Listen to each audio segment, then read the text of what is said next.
Let's talk about the Black Orchid. Your experience there. Well, I went to work at the Black Orchid in 1955, and I worked until it closed down in '59. It had changed hands.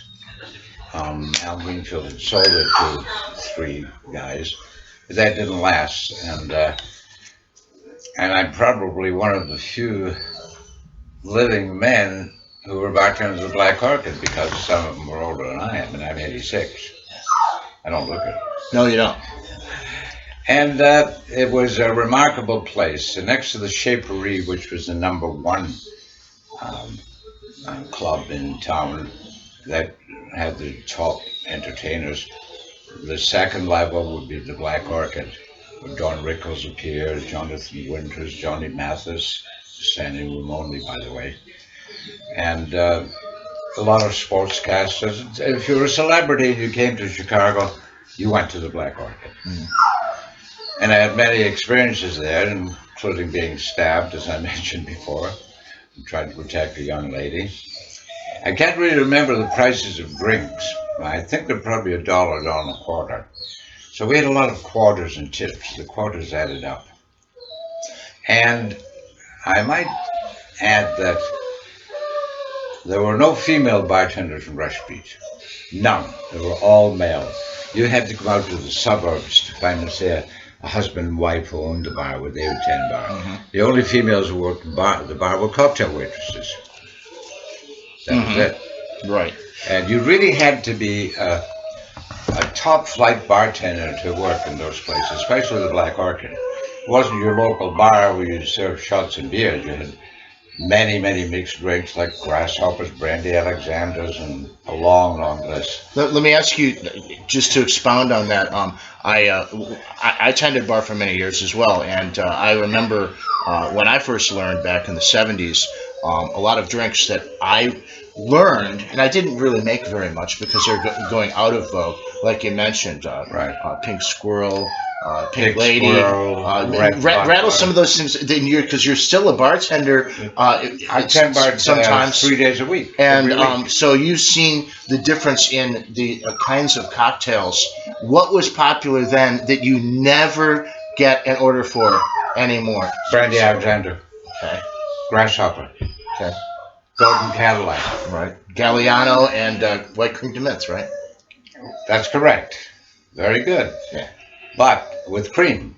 With cream, of course. But if you put a little orange juice in it, it's even better. Okay. And that was, they changed the name, but I can't remember what it was. Okay. But it was a version of the Golden Cadillac. Right. You don't get calls for those drinks. Right. Sidecar? Sidecar? Absolutely.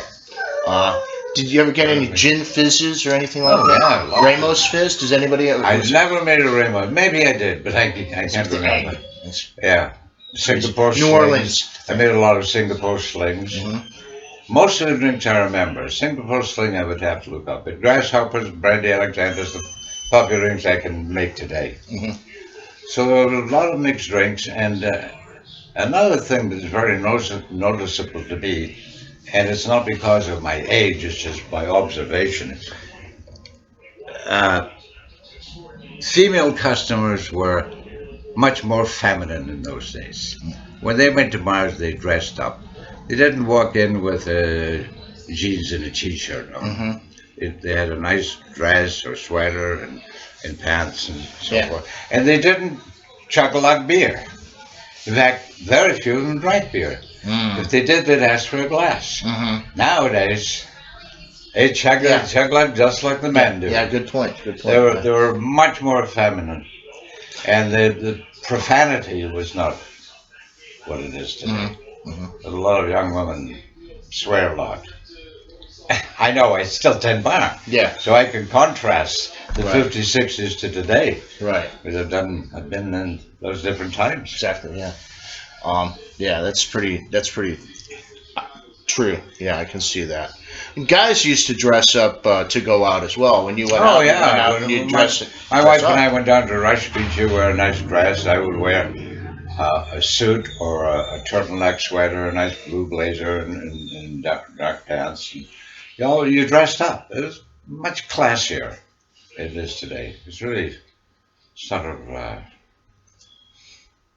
A loss of culture. There's it's a loss of sophistication, for one thing, and class. I like to use the word class. Yeah.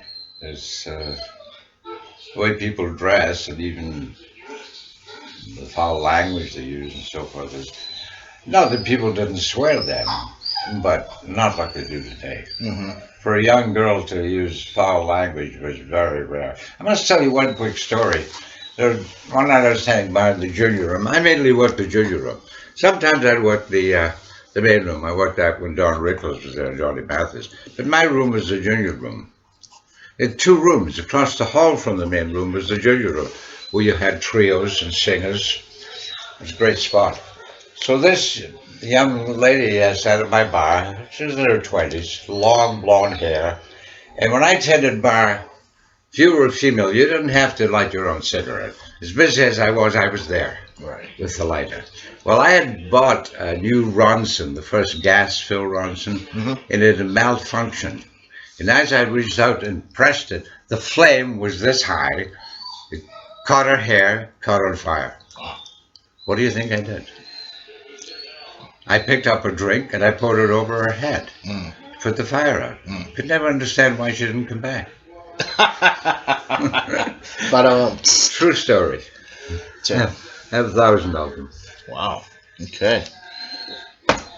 One night I was tending bar at the Orange Tree. The day after the Black Orchid. The Orange Tree was on Rush Street, more towards right on the corner of State Division. It was right on the corner. Which corner was it? The southwest corner. Okay. And there was a famous little restaurant right across the street. Yeah, it was Milano's. Milano's, right. The Milano's, you could go there after. I worked 4 o'clock places. Yeah. Except the Scotch Mistress 2 o'clock. You could go after 4 o'clock to Milano's, order what people thought was coffee. There was a drink in the coffee cup. Coffee cups. Right. And those the glasses, the water glasses. I can't remember, but the drink was in the coffee cup. Yeah. So you could drink there, and there were maybe 8 or 9 after-hour bars, which I frequented too much in those days. Okay.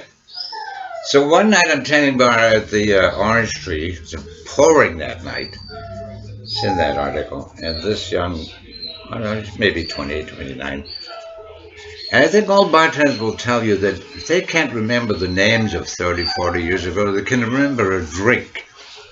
She sat at the end of the bar near the window and she was drinking screwdrivers. Well, how do I remember that? So I had talked with her and flirted with her. I was married, but that was part of the job.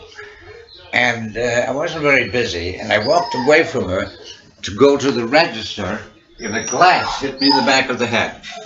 She threw a glass at me.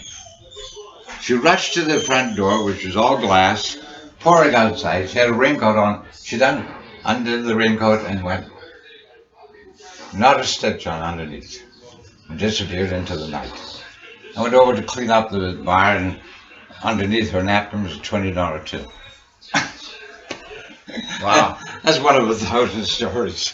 Wow, that's wild.